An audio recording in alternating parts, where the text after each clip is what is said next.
جب غصہ آئے تو ہاتھ اور زبان کو قابو میں رکھو۔ کوئی آپ کو تکلیف دے تو آپ بس خاموش رہیں، کیونکہ آپ کی خاموشی اسے بہت تکلیف دیتی رہے گی۔ انسان جتنا زیادہ عقل مند ہوتا جاتا ہے اتنا ہی کم بولنا شروع کر دیتا ہے۔ حضرت علی: جو شخص ہمیشہ تمہاری خوشی چاہے اس کا اداس ہونا تمہارے لیے فکر کی بات ہے۔ راستہ بدل لینا چاہیے، وہاں سے جہاں آنکھوں کے پیچھے کی نمی اور مضبوط لفظوں کے پیچھے ٹوٹا ہوا لہجہ کوئی نہ سمجھ سکے۔ حضرت علی: جھوٹ بول کر جیتنے سے اچھا ہے تم سچ بول کر ہار جاؤ۔ دو چہرے انسان کو کبھی نہیں بھولتے، ایک مشکل میں ساتھ دینے والا اور دوسرا مشکل میں ساتھ چھوڑ جانے والا۔ کسی کو ذلیل کرنے سے پہلے خود ذلیل ہونے کے لیے تیار رہیں، کیونکہ اللہ کا ترازو صرف انصاف تولتا ہے۔ انسان ہمیشہ تکلیف میں ہی سیکھتا ہے، خوشی میں تو پچھلے سبق بھی بھول جاتا ہے۔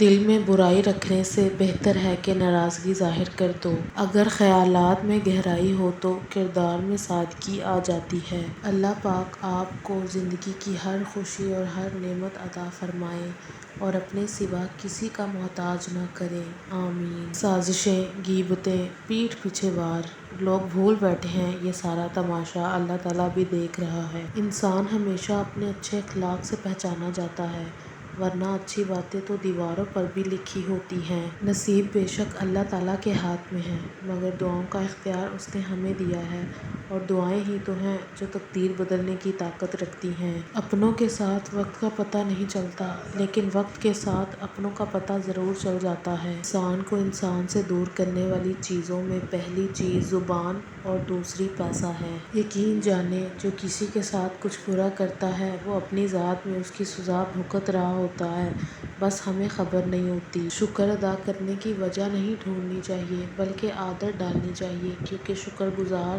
لوگوں سے اللہ بڑی محبت کرتا ہے۔ دوست وہ ہے جو دوستی کا حق دوست کی غیر موجودگی میں ادا کرے اور غیروں کی محفل میں اس کی عزت کی حفاظت کرے۔ عادتیں انسان کو بناتی اور بگاڑتی ہیں، اور عادتوں میں سب سے بہترین عادت خوش اخلاقی ہے۔ کسی کو اتنی عزت نہ دو کہ آپ کی بے عزتی کرنا وہ اپنا حق ہی سمجھ لے۔ لوگ اچھا پڑھنے اور اچھا لکھنے والے کو قابل انسان سمجھتے ہیں، جبکہ حقیقت میں قابل وہ ہے جو اچھا سوچے اور اچھا بولے۔ اے انسان، تمہاری خوبصورتی، تمہارا جمال، تمہارا حسن، جوانی کا نشہ، دولت کا گھمنڈ، تمہاری قابلیت کے چرچے، تمہارے ہنر، سب ایک دن ختم ہونے والے ہیں، تو غرور کس بات کا ہے؟ کیا تم نے سنا نہیں، کل نفس ذائقۃ الموت۔ حضرت لقمان کی اپنے بیٹے کو نصیحت: بیٹا، بے اعتنائی کے ساتھ لوگوں سے منہ نہ پھیرو اور غرور کے ساتھ زمین پر نہ چلو، کیونکہ خدا کسی متکبر اور غرور کو دوست نہیں رکھتا۔ بیٹا، چلنے میں اعتدال کو پیش نظر رکھو اور ہرگز اونچی آواز میں نہ بولو، کیونکہ بدترین آواز گدھوں کی آواز ہے۔